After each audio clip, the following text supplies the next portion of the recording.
Jenna, next time naman, pipiliin mo yung mga iimbitahin mo. Nakakahiya sa mga bisita eh. On the contrary, Violeta, mabuti na yung nakita ng mga tao ang nangyari. Ano ibig mo sabihin, Papa? What good could come out of this mess? Jen assured everybody that their family comes first. Nakikita ko na balang araw, magiging haligi siya ng ating pamilya. Pinangangalagaan niya ang Tonjok, pati na ang ating mga negosyo. What? Sir All, siya naman talaga ang magmamana ng lahat ng ito. She is the sole heiress. Cheer up. Nay, tama ba yung ginawa ko? Tama po ba na hindi ako sumama kay Benjo? Anak, hindi naman kasi talagang madaling mamili. Lalo na kung parehong mahalaga sa'yo. Dapat, maunawaan ni Benjo yun. Uy naman kasing jowa mo, no? Kasal kagad ang gusto? Yun na nga, Ninang Ada. Bigla niya akong inalok ng kasal. Ano namang inaasahan ng isasagot ko? Ang inaalala ko lang, ayokong isipin niya na hindi ko siya mahal. Kaya hindi ko siya pinili. Ayoko siyang masaktan.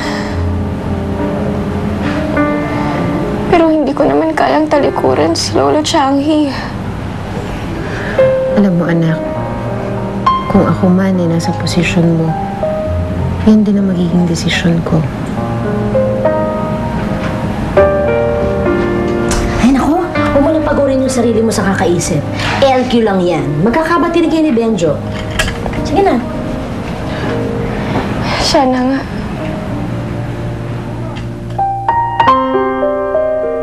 Nakakainis talaga. Dapat sumama na lang yung pesteng Jenang yun kay Benjo. Eh, dapat wala na tayong problema. Eh kaso nga, mas pinili ng Jenna na yan yung pamilya. Ayan tuloy. Mas lalo natuwa sa kanyang papa dahil sa nangyari. Exactly. Siya na nga yung may kagagawa ng gulo. Siya ba yung lumabas na bida? Eh, ang galing talaga magpaawa ng babaeng yan eh. Pwes, hindi pwede mangyari yung gusto ni Lolo. Ayoko mapunta si Joshua kay Jenna. Sa akin lang si Joshua, Mommy. Ayoko rin naman mapunta si Joshua dyan sa babaeng galing sa basura na yan. Gusto ko kayong dalawa ni Joshua magkatuluyan dahil kayo ang bagay sa isa't isa. That's why we have to do something, Mommy. Ay, hindi mo na kailangan sabihin sa akin yan. Dahil ngayon pa lang, nag-iisip na ako kung anong gagawin. Just leave everything to me, okay?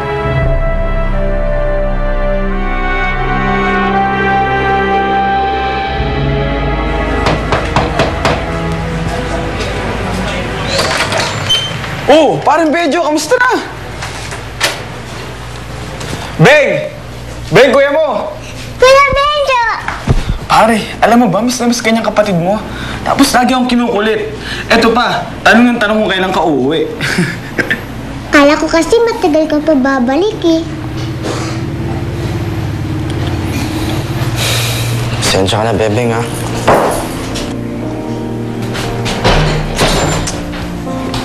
Kamali ang kuya mo.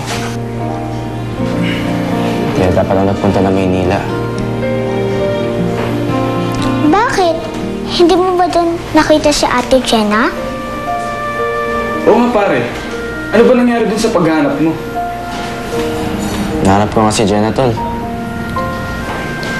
Pero hindi naging magandang lahat sa pagitan namin dalawa, eh. Tol, wala na kami ni Jenna. Pero bakit kuya? Hindi mo na love siya?